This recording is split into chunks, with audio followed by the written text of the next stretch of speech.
It's Chris. It's Thursday. It's July 4th. Happy Independence Day. We did it or something. Also, happy British Election Day. Yeah, so that's happening too. Let me get right to it because it's a holiday and you're probably got other things going on. So I wanted to just do a quick video. So I want you to listen to the following. You didn't hear anything, right? I hope you didn't hear anything. If you heard something, call a doctor. That's the sound of Donald Trump since Thursday night's debate against Joe Biden. Almost nothing. Now, I'm exaggerating slightly because, of course, if you go to his Truth Social page, you know, it's filled with, I'm scrolling through it now. I mean, it's filled with kind of random endorsements. Like, there's this weird video of him touting no taxes on tips. So he's still doing some stuff. But the point here, by the way, this shirt rocks. Look at this.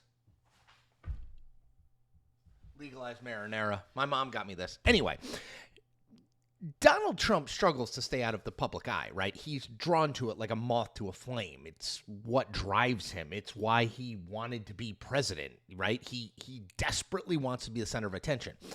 So it's notable when he's purposely, I think, trying to stay out of the media and being the center of attention, which I think is what we've seen over this last week. I would argue this last 7 days are the quietest Donald Trump has been in 9 years as a candidate. And there's a reason for that, right? He's actually, from a political perspective, doing something very smart, which is staying out of the way of a terrible story for his opponent. So obviously the last week has been dominated by Joe Biden's extremely poor debate performance and sort of what it means for his candidacy. Now, Biden in the last 24 hours has insisted he's in it to win it. He's not going to drop out. I would say that's fine as far as it goes, but, you know, I think the momentum and inertia appears to be headed toward a lot more elected officials privately and some more publicly coming out and saying Joe Biden needs to get out of the race. And I think, you know, depending on how Biden does in this ABC interview on Friday and these rallies, I think maybe he buys himself a little bit of time, but it feels to me quasi-inevitable that Biden's going to get out. I don't know. I mean, he could stay in, but in the past, things like this play out, the way these things play out, that usually the candidate winds up getting out. Not always, and it's not at the presidential level, so maybe it'll be different. But the point being is, just story after story after story after story has been negative for Biden, right? New York Times reporting on how there had been a series of incidents in which Biden appeared to be out of it or not sort of totally following conversations in the months leading up to the debate. Axios, Politico, NBC, all reporting that Biden knows that he is in the fight of his political life, that it's, you know, maybe a 50-50 that he survives despite what he's saying publicly. So what Trump has done is totally counter to his natural instincts, which is he has sort of backed away, right? No need to get involved in that, right? Democrats are sort of eating themselves alive over the Biden debate as we speak. There's no reason to get involved in any meaningful way in that, right? Which does show an interesting thing that Donald Trump, I have always thought, lacks: discipline.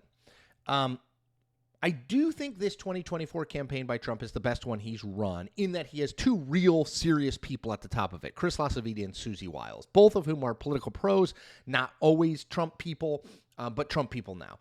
And it suggests to me that he's at least listening to them some of the time, because I think his natural instinct is like, oh, Biden's getting a lot of press. I need to get a lot of press, given that, even though that press for Biden is really bad. So I think he is listening to them. I think he's gone quiet purposely. Of course, it's Donald Trump. So, you know, I'm sure we're going to get a July 4th message at some point today where he says, like, the haters and losers even deserve July 4th, even though they're trying to rob America of its freedom. And, you know, he's Donald Trump. He's going to say and do some stuff, you know, that is wildly unpredictable. I just think it is notable that the last week is the quietest he's been in a very, very long time.